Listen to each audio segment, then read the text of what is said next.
पिछले वीडियो में हम लोगों ने स्वर संधि के अंतर्गत दीर्घ संधि, स्वर संधि के भेद, दीर्घ संधि के बारे में चर्चा किया था। उसके लिए अभ्यास के प्रश्न भी दिए गए थे जिसे करना था। आज हम लोग गुण संधि और यण संधि, गुण संधि और यण संधि की चर्चा करेंगे। गुण संधि के बारे में परिभाषा दी जाती है संस्कृत में कि आद गुण, अर्थात ओ या आ के बाद भिन्न स्वर आने पर उसका गुण हो जाता है। यथा ओ जोड़ ई ए, ओ जोड़ दीर्घ ई ए, आ जोड़ हर्ष ई ए, आ जोड़ दीर्घ ई ए। इसी प्रकार ओ उ ओ उ ओ, आ उ ओ, आ उ ओ ऋ अर, आ ऋ अर आदि।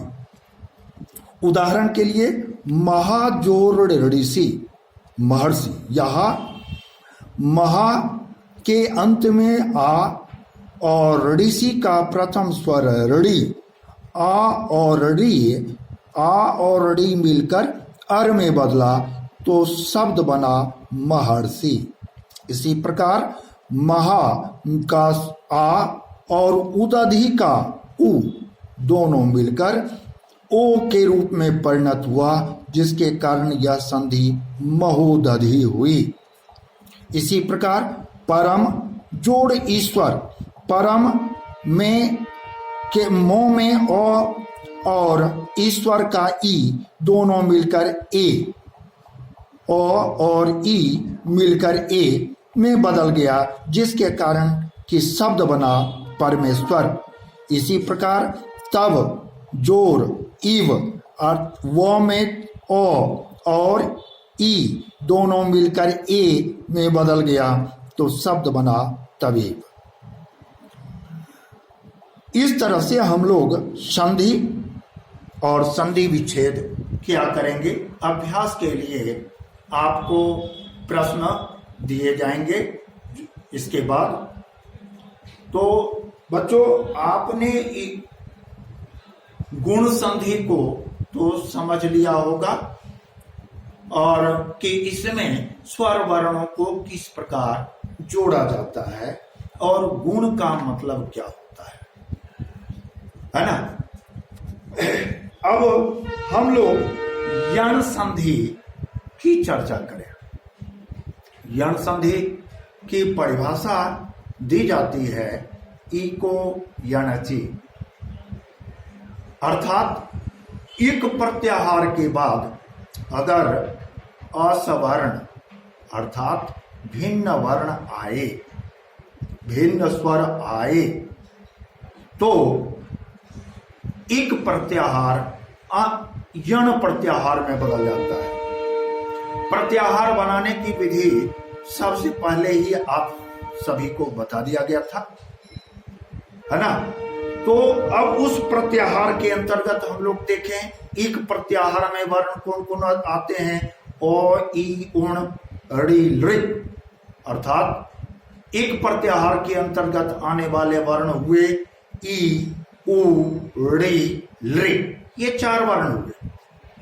अब इनके बाद अगर सवर्ण आता है यानी क्रमशः ई उ ऋ लृ होगा तब तो यह दीर्घ संधि हो जाएगी। लेकिन असवर्ण अर्थात भिन्न स्वर आने पर, भिन्न स्वर जैसे ई के बाद अगर ओ या आ आवे, ई के बाद उ आवे, ई के बाद री आवे तो उसका ई यो में यो हलंत में बदलता है।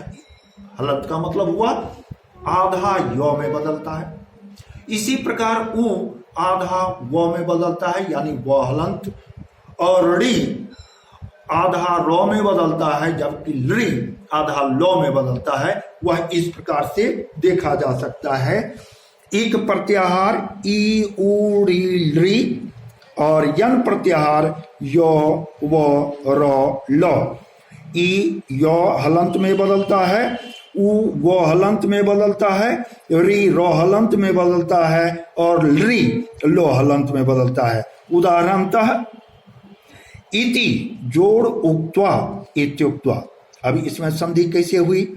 तो हर्ष इति का अगर हम वर्ण विच्छेदन करें तो हर्षाई जोड़ तो हलंत जोड़ ई इति, उक्त्वा हर्षाऊ जोड़ को हलंत जोड़ तो हलंत जोड़ वो हलंत जोड़ आ। अब यहां पर इति का वर्ण ई और उक्त्वा का वर्ण उ मिलकर क्या हुआ? तो हर्षाई अर्ध यो में बदला और स्वर उ यहां पर हर्ष उकार में बदल गया, तो शब्द बन गया इत्युक्त्वा। तो हलंत का आधा तो हो गया और शेष फिर वर्ण वैसे ही रह गए। तो आपने इस बात को समझ लिया होगा। इसी प्रकार यद्यपि